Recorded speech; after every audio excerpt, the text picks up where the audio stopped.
Waalaikumsalam Ibu.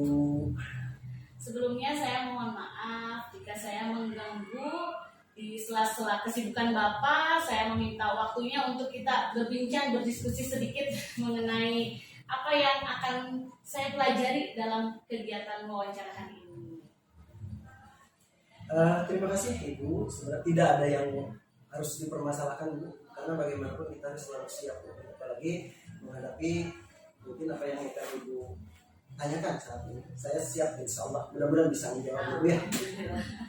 Iya Pak, jadi dalam modul 3 ini Pak dari pendidikan guru penggerak, saya sedang mempelajari tentang bagaimana seorang pemimpin dalam mengambil sebuah keputusan, dalam menghadapi sebuah masalah atau sebuah kasus di lembaganya, di tempat yang ia pimpin.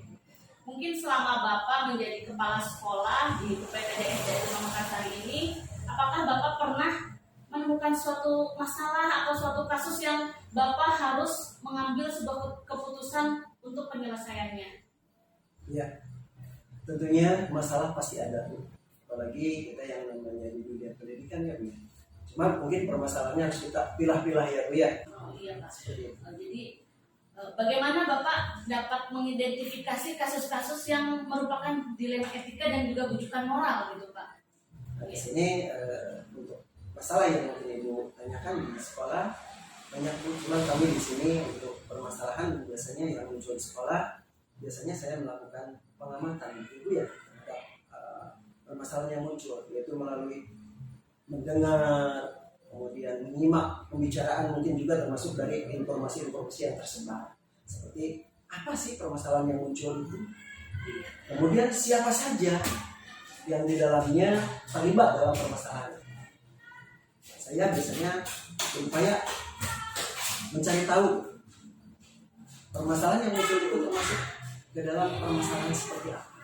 Apakah dilema etika atau termasuk bujukan moral. Biasanya tergantung permasalahannya Bu ya.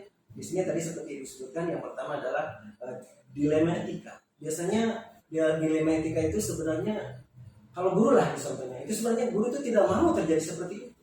Tapi memang keadaan yang menuntut terjadinya permasalahan itu atau dilema etika yang pada akhirnya guru berada di tempat yang sulit, dalam artian dia kewajiban ini dilaksanakan mengajar. Di satu sisi keluarga kalau umpamanya ada yang salah juga merupakan kewajibannya dia. Pada akhirnya kami juga dalam hal itu selalu yang berbicara itu apa? Aturan atau hati nurani gitu. Nah, jadi untuk masalah mungkin dilema etika sebenarnya pastilah bukan hanya saya, semua orang sulit karena bagaimanapun kita harus bisa dipertanggungjawabkan semuanya. Ya pada akhirnya ya untuk dilema etika kami biasanya banyak yang berbicara itu hati nurani Bu. Nah, kemudian untuk selanjutnya ada lagi permasalahan yang lain ya Bu ya, seperti pernah terjadi mungkin di daerah lain sehingga banyaklah orang tua yang memaksa ke sekolah ya Bu, sepertinya anaknya udah seperti itu kalau anak ini ya Bu ya, tapi orang tua itu memaksa bahwa anak saya harus seperti ini, seperti dipaksakan. Yang lainnya tidak memungkinkan untuk naik kelas umpamanya, tapi orang tua gimana caranya gitu, ada yang seperti itu. Kadang-kala mungkin ada iming-iming atau apa ya gitu. Kalau orang tua yang mungkin kemampuannya di atas rata-rata bisa terjadi seperti itu Bu.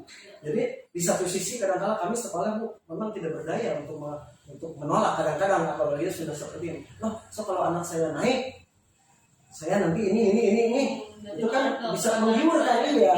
Pada akhirnya itu melanggar sebenarnya Bu. Akhirnya kami berpikir ini kemungkinan terjadi yang lebih parah nantinya. Pada akhirnya mungkin untuk kedua hal tersebut Bu kami mungkin bisa memilah-milah lah. Dan insya Allah apa yang sudah saya sampaikan termasuk tadi dilema moral ya Bu, untuk sekolah kami insya Allah tidak akan terjadi.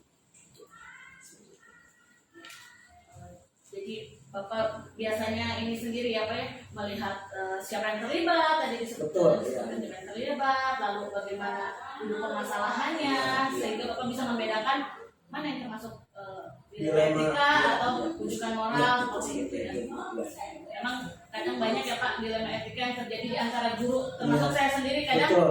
Saya harus ngajar tiba-tiba ada rapat proktor seperti itu kan, dilema yang mana nih dua-duanya nilai kebajikannya ada gitu, atau yang selama ini bagaimana Bapak menjalankan pengambilan keputusan di sekolah Bapak, terutama untuk kasus-kasus di mana ada dua kepentingan yang sama-sama benar atau sama-sama mengandung nilai-nilai kebajikan.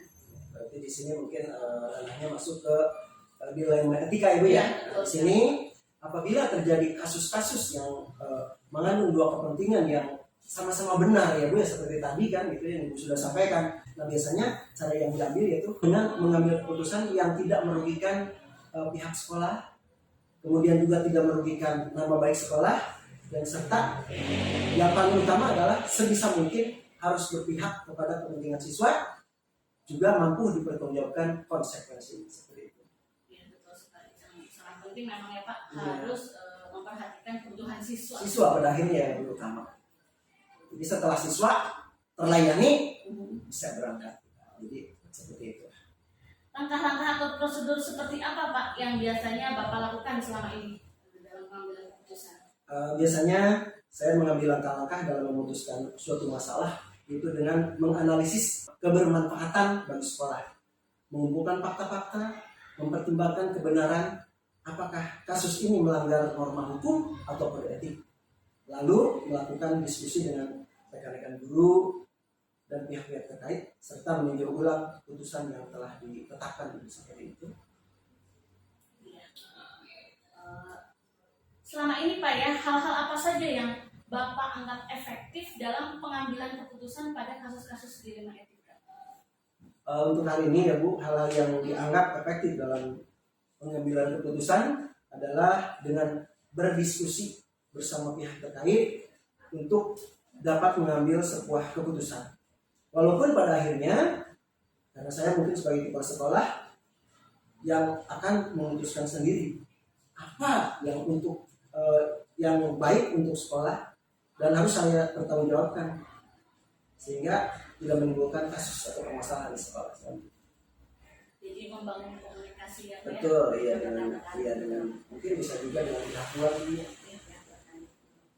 Hal-hal apa saja Pak yang selama ini merupakan tantangan dalam pengambilan keputusan pada kasus-kasus dilema etika?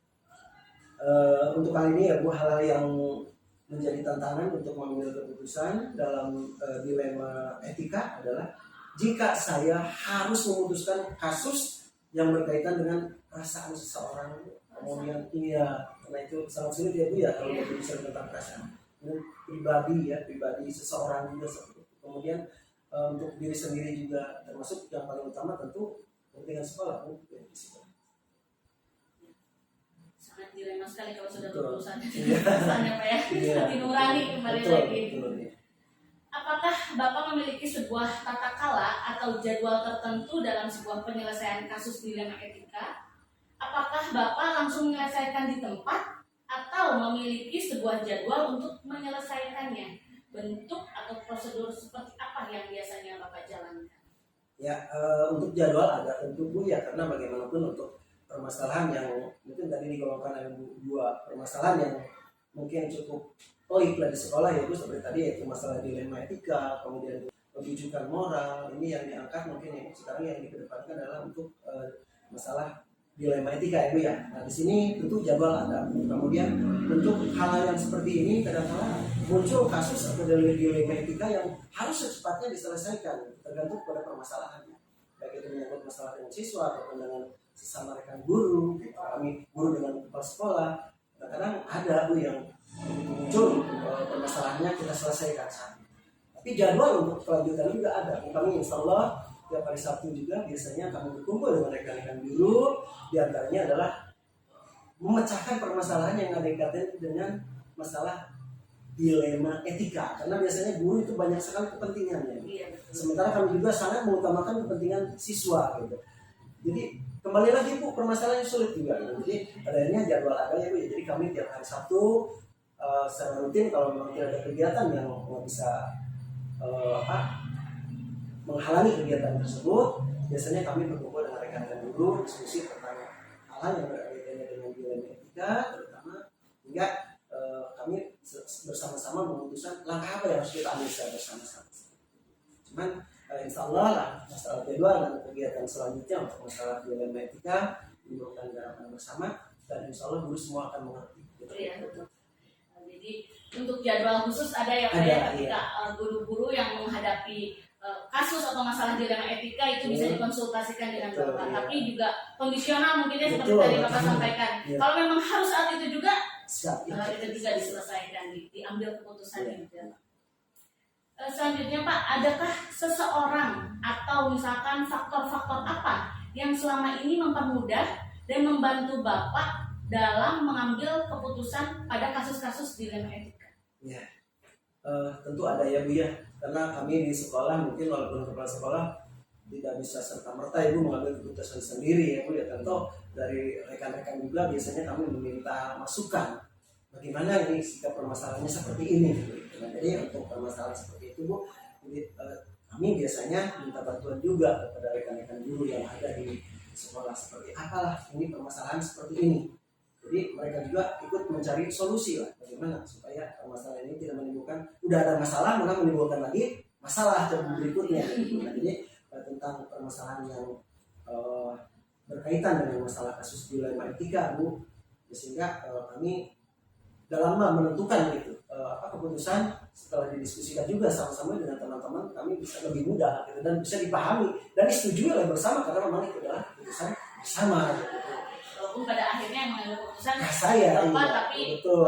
itu sangat membantu Iya. gitu ya Pak ya dalam Jadi mengambil kadang-kadang Bu, dalam keputusan. hal seperti itu saya tidak usah mengambil sendiri karena sudah bisa, tapi saat tertentu kami juga harus diputuskan bahwa inilah yang terbaik menurut saya setelah diskusi tentunya. Baik Pak, dari semua hal yang telah disampaikan oleh Bapak, pembelajaran apa yang dapat Bapak petik dari pengalaman Bapak ketika mengambil keputusan dilema etika? Mungkin dari awal pembicaraan tadi ya, sebenarnya itu adalah pembelajaran bagi saya ini terutama itu, karena ternyata jadi seorang pemimpin itu Bu tidak mudah Bu, ternyata Bu, untuk menghadapi, jangankan untuk yang skopnya lebih luas Bu. Saya aja yang di sekolah cuma ya rekan kerja kurang lebih 18 orang Bu ya, kemudian siswa mungkin 300, betapa sulitnya untuk mengambil langkah-langkah yang sangat tepat begitu. Nah di sini kami, saya secara pribadi sebagai kepala sekolah banyak sekali mengambil hikmah, mengambil pelajaran dari apa yang sudah dilakukan. Di antaranya mungkin untuk masalah apa yang sedang dibahas tadi oleh Ibu, banyak sekali memberikan pelajaran kepada saya. Jadi yang paling utama mungkin kita dalam mengambil keputusan itu tidak boleh tergesa-gesa Bu. Jadi kita harus betul-betul tepat, cermat gitu, sehingga jangan sampai kita memutuskan suatu masalah malah menimbulkan masalah baru gitu Bu. Nah jadi saya belajar bagaimana kita menyikapi sesuatu itu dengan tepat, cermat gitu. Nah, kemudian keputusan itu tentu gitu yang kita ambil itu jangan sampai merugikan berbagai pihak. Jadi saya belajar banyak dari pengalaman seperti itu. Makanya saya tidak lepas dengan diskusi gitu, dengan itu. Jadi saya menganggap bahwa mengambil keputusan itu harus betul-betul cermat, tepat, kemudian diskusi, ambil keputusan bersama dengan teman itu juga menurut saya wajib, karena kami juga kan tidak bisa saklek gitu, walaupun memang saya sebagai kepala sekolah bisa saja ya Bu, tapi tidak seperti itu. Jadi saya sangat menghargai rekan-rekan, suaranya didengar oleh kami, walaupun memang mungkin tidak semua bisa memberikan masukan ya Bu. Jadi banyak sekali yang saya dapat. Jadi semua saya lakukan itu karena saya tidak mau Bu salah dalam mengambil keputusan. Jadi apa yang saya ambil keputusan itu harus merupakan keputusan yang memang benar-benar tepat, karena bagaimanapun keputusan itu harus bisa dipertanggungjawabkan. Termasuk konsekuensi yang akan terjadi dari keputusan kita seperti itu. Jadi bagaimana kita harus tepat, cepat, cermat, Iya. dan bertanggung jawab atas konsekuensinya. Konsekuensi yang kita ambil gitu. Betul sekali. Wah, Masya Allah, pengalaman yang sangat berharga sekali Pak bagi saya dengan perbincangan yang cukup singkat tapi sangat menginspirasi bagi saya. Andai kata suatu saat saya menjadi seorang pemimpin, suatu saat nanti misalkan ya Pak ya, saya jadi sudah tahu apa yang harus saya lakukan, gambaran-gambaran seperti apa ketika nanti saya menghadapi sebuah masalah di lembaga yang saya pimpin. Mungkin Ibu ini tidak seberapa Ibu, tapi mudah-mudahan walaupun cuma setitik bisa bermanfaat buat Ibu. Iya, mungkin apa yang telah saya sampaikan tadi jauhlah dari kata sempurna atau baik, tapi mungkin itulah sedikit lah berbagi ilmu kepada Ibu. Mudah-mudahan ke depan Ibu bisa lebih baik dari apa yang sudah saya lakukan. Seperti itu. Sukses buat Ibu. Terima kasih Bapak. Apa yang Bapak paparkan tadi itu tidak jauh dengan apa yang sedang saya pelajari pada modul pendidikan guru penggerak ini, Pak. Jadi berdasarkan pengalaman yang sudah Bapak alami akan menjadi pembelajaran juga bagi saya. Terima kasih atas waktunya, Bapak. Mohon maaf sekali lagi apabila ada kata-kata yang kurang berkenan dari saya. Mohon maaf juga sudah menyita waktunya, Bapak. Ya. Apalagi mungkin saya Bu ya dalam menyampaikan apa yang tadi sudah ditanyakan jauh dari apa yang Ibu harapkan. Saya mohon maaf. Berdoa buat Ibu sukses Bu ya. Semoga Bapak sehat selalu. Amin. Amin. Assalamualaikum warahmatullahi wabarakatuh. Waalaikumsalam warahmatullahi wabarakatuh.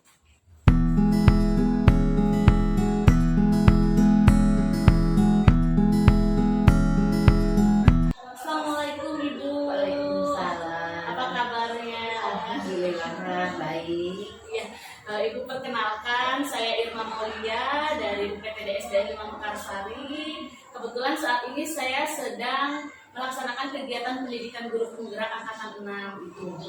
Di sini saya ditugaskan untuk mewawancarai kepala sekolah di sekolah saya dan juga di sekolah lain Ibu. Makanya saya kemarin minta waktu sama Ibu untuk dapat melakukan perbincangan ini. Iya. Ya, Ibu. Jadi di modul 3 pendidikan guru penggerak ini Bu, saya sedang mempelajari mengenai bagaimana seorang pemimpin dalam mengambil sebuah keputusan. Iya. Sebelumnya mungkin apakah Ibu pernah mengambil sebuah keputusan atau menghadapi kendala-kendala, masalah-masalah selama Ibu menjadi pemimpin di SMPIT Harumain ini? Alhamdulillah sering. Sering ya Bu ya? Sering. Namanya masalah pasti selalu ada. Iya. Selama ini Bu, bagaimana Ibu dapat mengidentifikasi kasus-kasus yang merupakan dilema etika atau ujian moral? Untuk selama ini saya mengambil suatu keputusan yang membedakan dua, yang etika dan moral itu. Saya melihat dulu kasus-kasusnya. Ini kasusnya masuk ke mana? Ke etika atau ke moral. Nah, itu dilihat dari kalau pembicaraan orang ya, pembicaraan orang yang satu dengan yang orang lain kita kumpul, ini masuknya kemana dan ini harus tindakan apa yang saya harus ambil dalam sebagai pimpinan dalam suatu lembaga. Jadi di situ mungkin harus mampu memilahkan dulu ini kasusnya ke etika atau ke moral. Kalau kasus ke etika, kita memberikan suatu prinsip-prinsip terlebih dahulu, etika apa yang telah dilanggar. Kalau ke moral, ini sangat berat. Karena apa? Karena kita beragama pasti harus disambutkan dengan moral agama kita sendiri. Sampai Ibu selalu mengambil keputusan Ya, yang pada akhirnya melanggar norma ya Bu ya, norma agama atau peraturan hukum gitu ya Bu ya. Selama ini bagaimana Ibu menjalankan pengambilan keputusan di sekolah Ibu, terutama untuk kasus-kasus di mana ada dua kepentingan yang sama-sama benar atau sama-sama mengandung nilai kebajikan? Dalam hal ini ya, dalam mengambil keputusan yang memiliki sama-sama benar, tetapi kita harus mengambil salah satu. Itu yang pertama mungkin kita mengidentifikasi dulu, kita mengumpulkan dulu fakta itu diambil dari cerita orang ya, cerita, dan kita harus bertanya pada orang yang melakukan itu, sebenarnya apa, kenapa ini terjadi. Nah, setelah kita mengumpulkan fakta dari orang lain dan dari orang tersebut, maka kita baru atau Ibu sendiri ini melihat, menganalisis ya. Setelah menganalisis, Ibu tidak bisa untuk memutuskan sendiri. Nah, dalam hal ini Ibu ambil langkah, mungkin ada di sekolah itu kan ada namanya BP, lebih-lebih di Ibu ada namanya yayasan ya. Ibu kumpulkan dulu komponen-komponen yang sangat berarti dalam lingkungan sekolah itu, dan barulah ketika udah disampaikan ini mana yang lebih baik, mana yang lebih bermanfaat, mana baik bagi sekolah ataupun bagi orang itu, maka itulah yang diambil suatu keputusannya gitu ya. Dan keputusan itu pada akhirnya dapat dipertanggungjawabkan Iya, konsekuensinya iya, ya Bu ya. iya. Jadi, prosedur seperti apa Bu secara rinci gitu Bu, langkah-langkah yang biasa Ibu lakukan selama ini dalam mengambil keputusan? Langkah yang pertama yaitu pengumpulan data. Lalu yang kedua, Ibu memilahkan terlebih dahulu dengan sendiri memilahkan terlebih dahulu ini masuk ke mana, ini masuk ke mana, Langkah ya. yang tadi Ya, etika, anaknya kita atau ya. Lalu yang ketiganya, Ibu mengambil musyawarah dengan komponen guru, komite, lalu yayasan. Nah, dari situ hasil musyawarah tersebut kita ambil dan tidak langsung serta merta diambil, tapi dilihat kembali, ditinjau kembali apa efek dari ambil keputusan itu, karena pasti akan ada efeknya. Nah, setelah memang efeknya apa akan kita bisa pertanggungjawabkan, maka itulah yang diambil. Jadi hasil peninjauan itu dicari yang sangat minimal, Ya, sangat minimal sangat sekali, minimal. ya. Karena kan kalau menurut kita baik belum tentu Ya, kalau iya, yang baik iya, ya Bu, iya. yang minimal akan menjadi sebuah masalah baru. Iya. Itu yang mungkin akan wah, bagus sekali Bu. Sangat terstruktur sekali Bu ya. Hal apa saja yang selama ini Ibu anggap efektif dalam pengambilan keputusan pada kasus-kasus dilema etika? Pada kasus dilema etika yang sangat efektif adalah kita menanya pada orang yang melakukan hal tersebut. Lalu ketika dia udah mengutarakan kenapa dia melakukannya, nah, kita akan ambil suatu titik poin dari sana. Titik poin itu kita diskusi lagi baik dengan guru ataupun dengan komite atau dengan yayasan.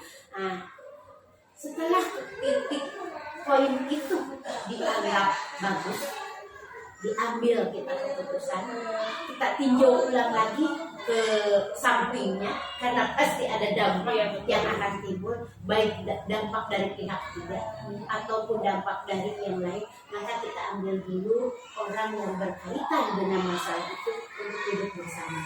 Ketika kita udah ambil duduk bersama, kita utarakan apa yang menjadi keputusan dari yang dilakukan dia ataupun dari orang tua dia, dan kita ambil bagaimana konfirmasi kita kepada orang tua, apakah orang tua menerima atau tidak menerima. Kalau tidak menerima, kita cari solusi yang paling baik buat anak kita apa. Jadi kita sebagai lembaga tidak langsung tidak langsung seperti itu, tapi kita ajukan dulu ke orang tua, dari orang tua menerima tidaknya. Kalau tidak menerima, berarti kita harus ambil solusi untuk anak yang paling baik. Karena bagaimanapun keputusan yang kita ambil, kita utamakan dulu keperluan anak, karena anak adalah wajib untuk belajar, dan kita orang tua ataupun guru ataupun lembaga, kita wajib untuk membimbing dia. Jadi segala sesuatu keputusan yang Ibu tetapkan itu sebisa mungkin tidak merusak nama baik sekolah, tapi juga berpusat pada murid. Iya.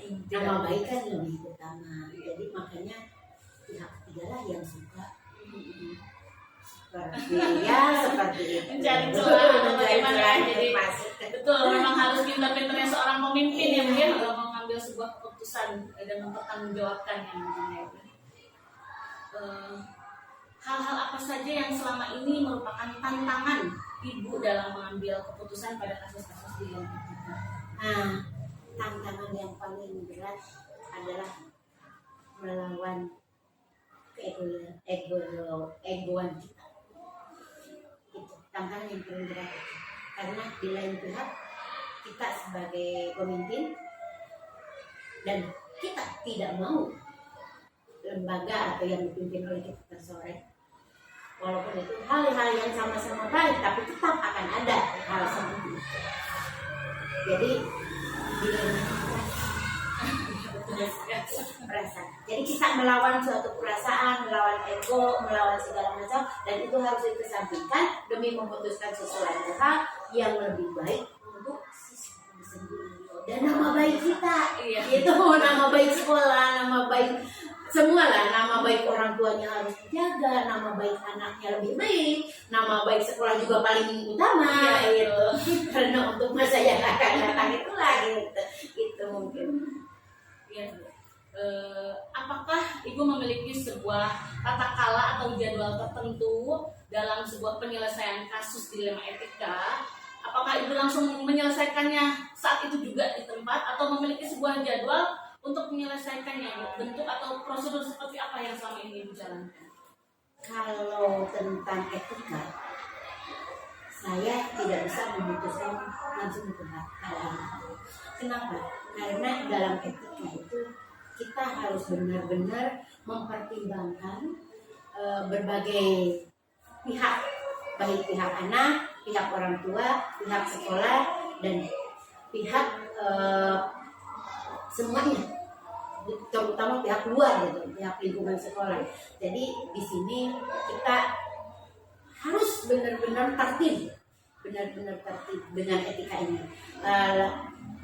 Jadi memang kalau dikatakan jadwal ya kita adakan kunjungan dulu, kita nanya dulu pada siswa kenapa melanggar etika seperti itu.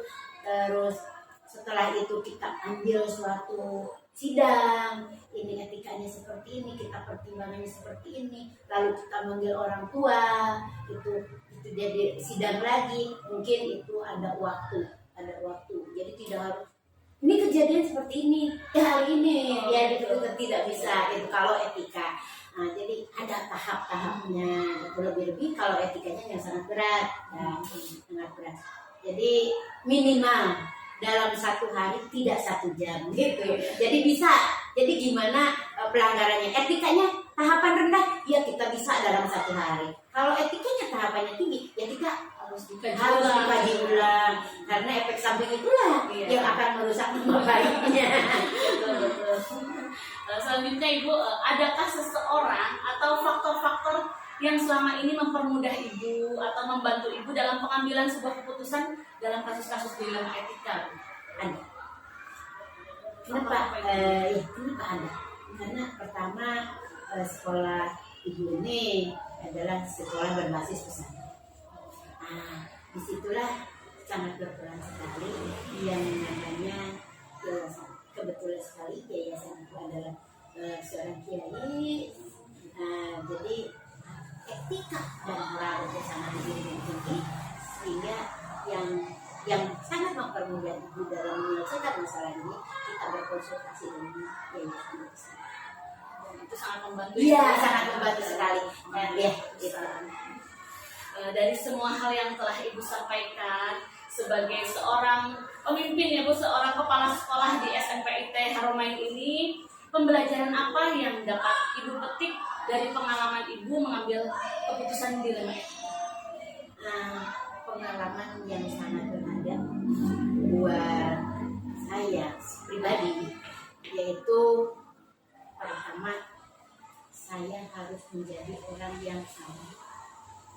Yang kedua, saya harus menjadi seorang pemimpin yang mampu menempatkan segala sesuatu di atas kepentingan semua, terutama kalau di dalam keputusan itu ada kepentingan.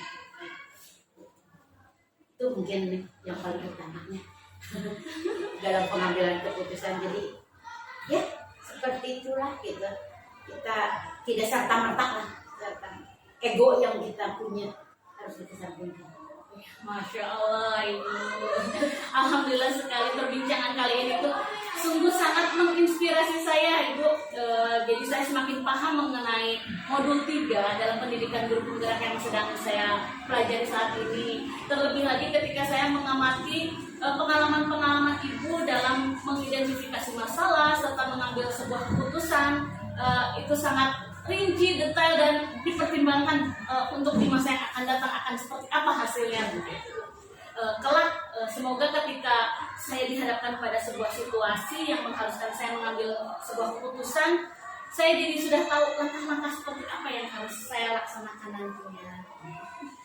Terima kasih atas waktunya Ibu. Mohon maaf apabila saya dalam bertutur kata selama perbincangan ini ada hal-hal yang kurang berkenan di hati Ibu. Saya mohon maaf sekali. Sama-sama, Ibu juga mohon maaf kalau tutur kata Ibu kebalik.